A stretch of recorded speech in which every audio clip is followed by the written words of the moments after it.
From the pulpit of Trinity Church in Scottsdale, Arizona, Pastor Mark Driscoll has come up with a unique, attention grabbing ploy, praying for Armageddon.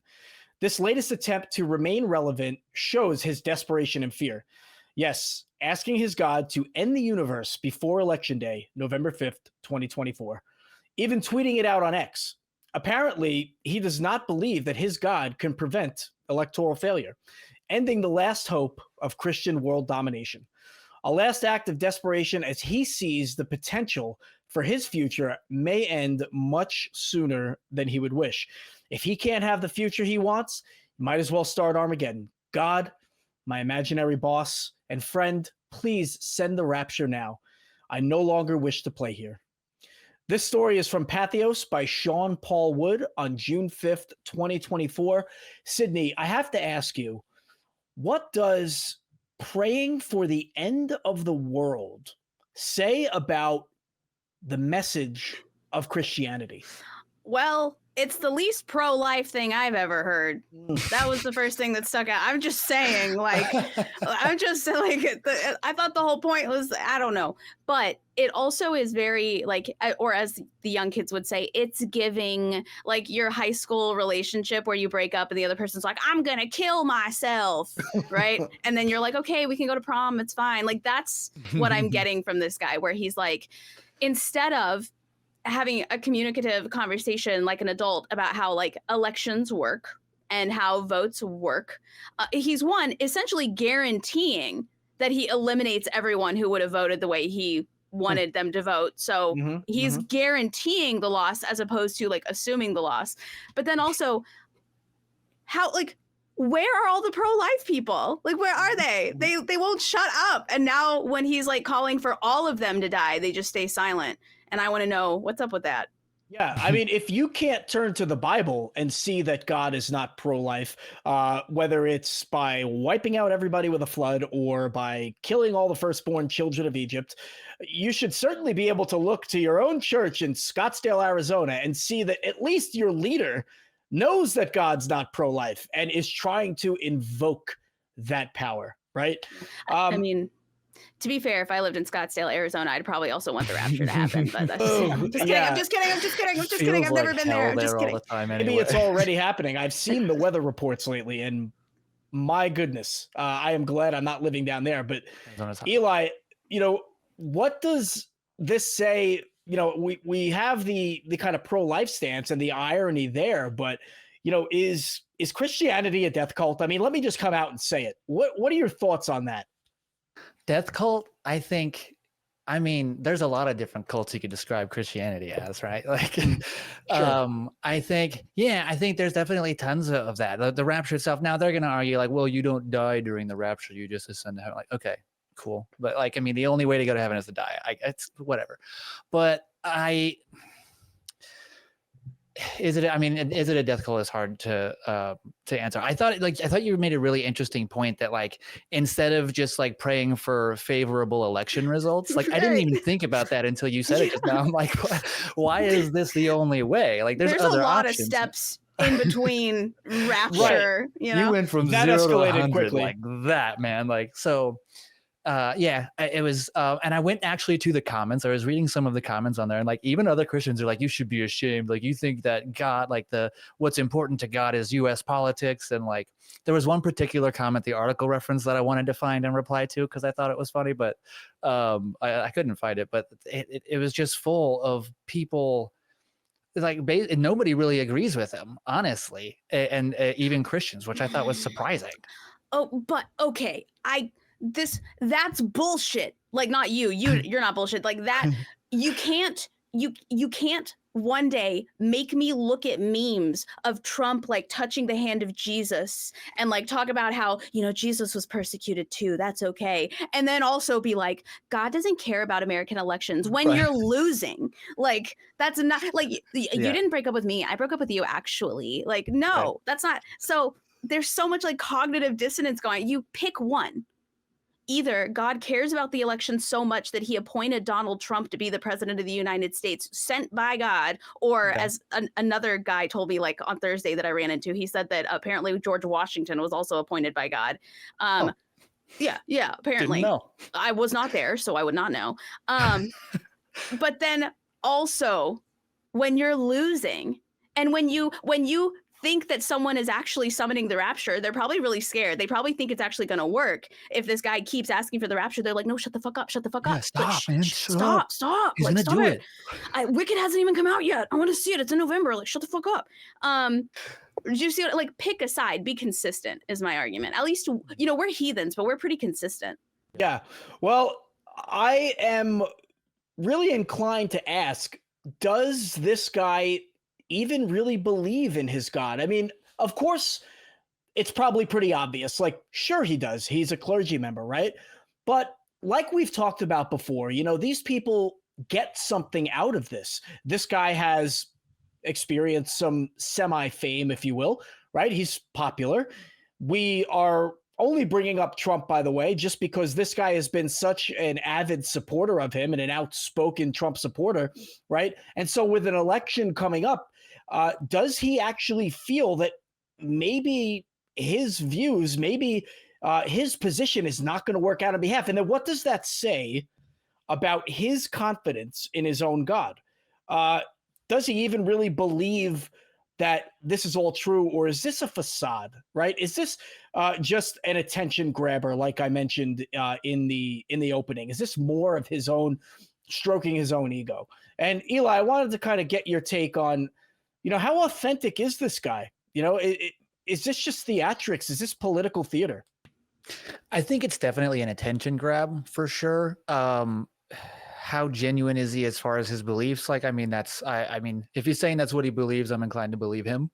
But there's definitely people like, I think that there are other politicians that I think have definitely pretended to be Christian or played that role, or like for some reason, like I don't think Donald Trump is a Christian, and I think everybody believes it. So like the comment I talked about earlier, one guy said on the tweet that like Donald Trump is quoted numerous times as saying, "I'm not the savior, Jesus is," and I Googled it in like a bunch of different like formats, and there's no record of him ever saying that. But people believe that he's saying that like he's doing all these like Christian things, and I think Todd Driscoll could be the same way. Like, is he like? I have no idea. I haven't paid a whole lot of attention to him. I really don't even know like what his stance is. Like, was he saying like I don't know if he's like he wants Trump to be the president, and he doesn't think that will happen, or I don't even know what his stance is. But I think it's definitely an attention grab, and whether or not he actually believes that, believes what he's preaching, I mean, I think he's gonna get the same effect that he wants no matter what. Well, I think it's important that we recognize, first of all, that we are not endorsing any political candidate nor disparaging them. But what we are doing is kind of just laying out, all right, here's where Driscoll's coming from, and here's why he might be saying the things that he's saying. And so I think that when it comes to far-right Christian nationalism, Driscoll has a dog in that fight, right? To support political candidates, and not just people running for president, but all levels. It benefits him in some way because his values, his community's values are upheld. But in what ways is he wrong? I mean, let me rephrase that. Is he wrong? Is he wrong for doing that? So Driscoll said, I know, asking you in what ways is he wrong is like saying we're going to need a lot more than 20 minutes, right?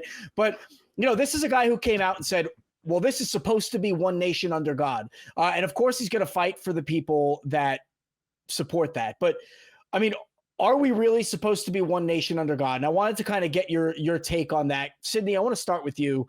How does that reflect Christian ideals versus American political ideals? So to answer kind of the first thing that you mentioned, I think he's wrong, but not for the reasons I think people are going to think I think he's wrong. I think he's wrong for doing that because, one, the people who follow him genuinely believe that the rapture is real. And so when you start calling for the rapture and when you start praying to God for the rapture after telling your entire congregation that prayer works, that prayer is real, that the rapture will happen, to me, that's like psychological torture. Like, why would you do that. That's like the equivalent of somebody praying for a school shooter to come like to my school. You know what I'm saying? Like, I think him doing that in front of people who genuinely believe the rapture is going to happen and we're told by him that it can happen. I think that's really messed up. And I think it's very irresponsible if you're going to be leadership in something like a church, especially in Western Christian religions. That's just awful and it's evil. And I think it's just terrible. And I don't even know if he's thought that far into it. Maybe he has. Maybe the fearmonger tactic gets him a lot of attention. Maybe the fearmonger tactic gets more butts and seats at the church. Maybe he literally just wants to go viral. But I don't think there's a good enough reason for him to be doing this in front of a congregation who genuinely is in fear of the fact that he might actually pray it into existence. But as somebody who doesn't believe the rapture is real, I also just think he's wrong because I don't believe it. You know, from just like a genuine, it's like, okay, like keep praying that it's gonna happen, I guess. This would be the perfect moment for me to just get sucked right out of this chair, just like raptured. Oh, but I wouldn't make it though, I guess. I would go, I'd be stuck. Yeah. So maybe that's why we're all still here, actually. Yeah. So yeah, Eli, I think it's always kind of confusing to me when we have religious leaders, and elected officials do this as well. They stand up and they say this is supposed to be one nation under God, but under God was put in the Pledge of Allegiance in I think 1954 by Dwight Eisenhower, right? He signed it into law to add that in. You know, so this nation wasn't founded on this principle that we're under God. In fact, it was separate. I don't know. Taking that into consideration, how consistent are his views and how he's aligning himself politically? So, and I was going to bring up exactly what you did. It was added to the pledge in 54, and then it wasn't added until onto money until the next year in 55. And I've heard you say a number of times on ACA shows that the founding fathers were deistic believers, if anything, not theistic. So, and because of that First Amendment intentionally separating the church from the state, because of the history that those early settlers or early colonists came from, and the persecution they came from, they wanted to prevent this. So with as you mentioned, Todd Driscoll has a dog in the Christian nationalist fight. So if this becomes a Christian nationalist nation, now he's got more people in his seats, like mandatorily. Like, and that's more money for him. That's how like Joel Osteen is worth like $35 million or something like that, just by being a pastor. And him being a Christian nationalist, what he's saying is, I guess, consistent with his views. If he feels like the Christian nationalist state is going to fail, and that's why he'd rather just go to the kingdom of heaven, and that's what he's thinking. But actually, Sydney, I think you made a fantastic point that it's for people who really believe this is real and are terrified of it.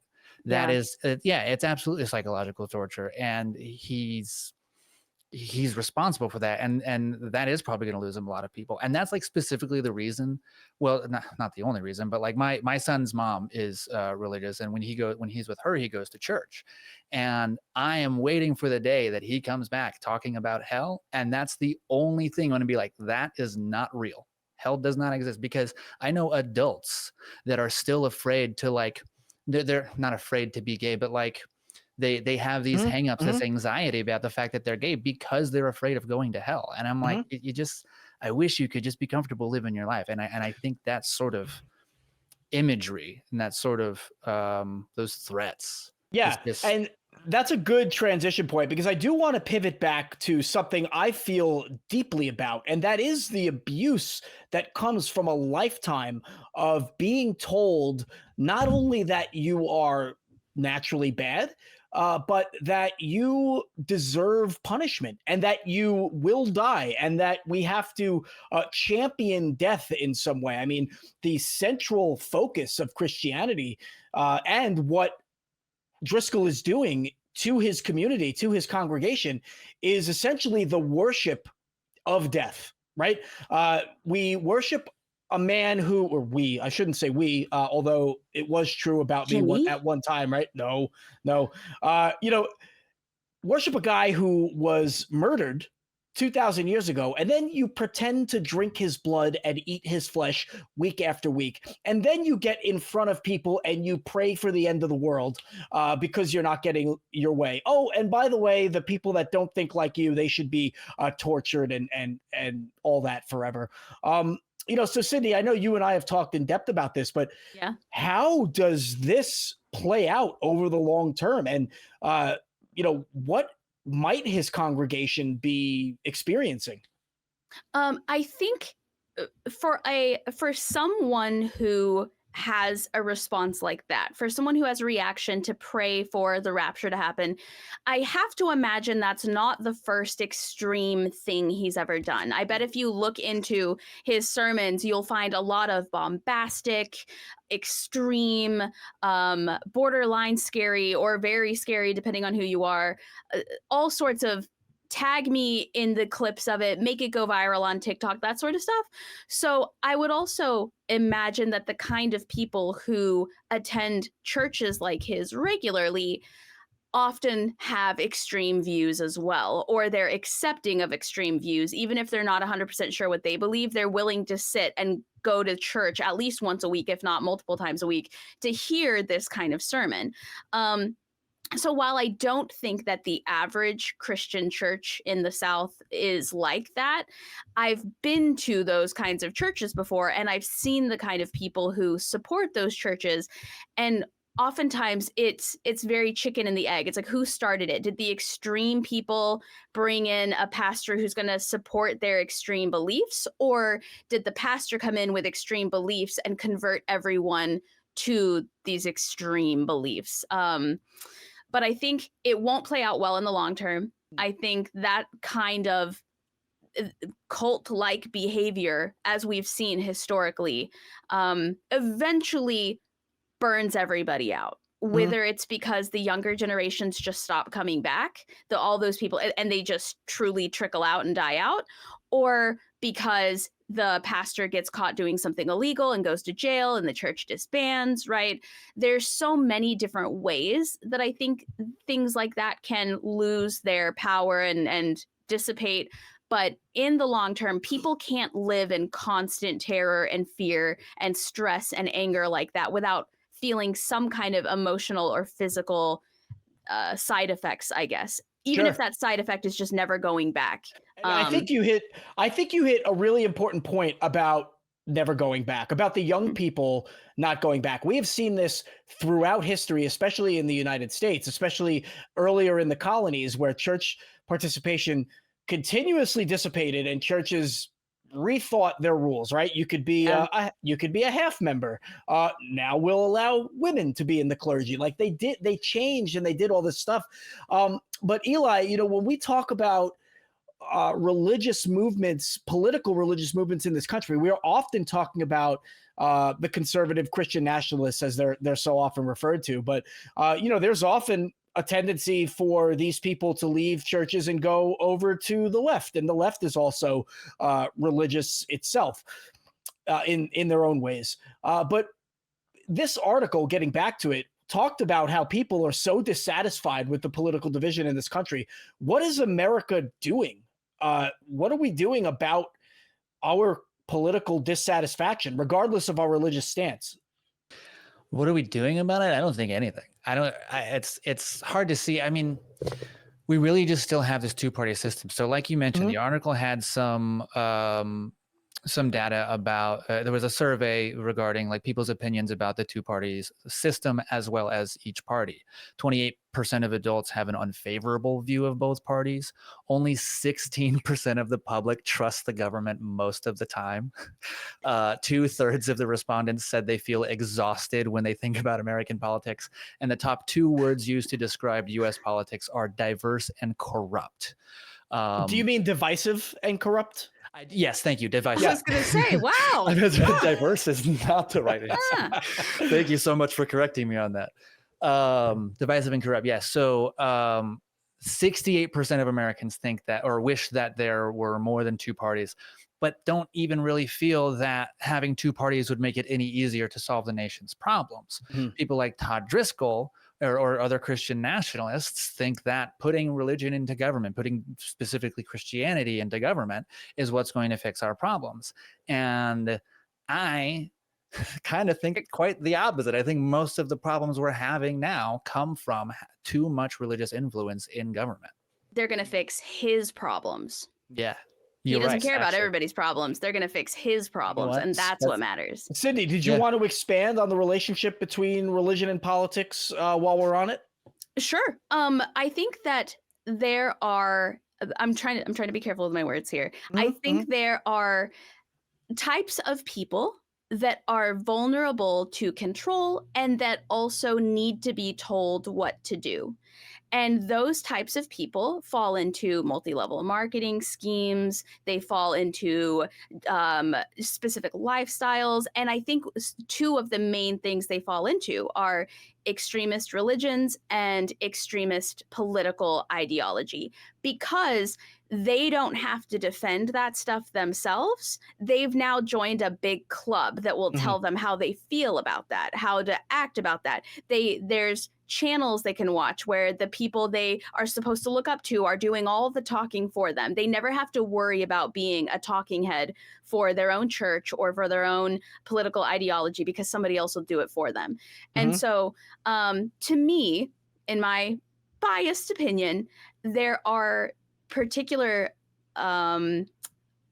political beliefs that I think are just as much cults as religions, just as much cults as MLMs. Several types of cults exist, and the same type of behavior that gets people involved in the religious ones gets them involved in many of them. Sure. And I think my final thought on that is that it is so dangerous, as Eli said, to try and put religion into politics and solve your problems, because religion, especially, I think this case makes a good example, I think desensitizes people to death. And I would equate Christianity, at least some Christian sects, and people talking like this with a death cult, somebody who chooses death over an election loss, right? Instead of trying to confront where you could do better or working with another political party, you instead invoke the end of the world. And that just shows that you are more comfortable with chaos and destruction, which is why so often in politics we have seen civilians turn on each other. People resort to mob rule and use of force instead of trying to work through this. And so I think it just gets very ugly, very dangerous. This kind of talk is not good either for the congregation or for the political party and society at large. And we at the Nonprofits are going to hold people who talk like this accountable. If you want to see more of us holding people accountable, click the link below.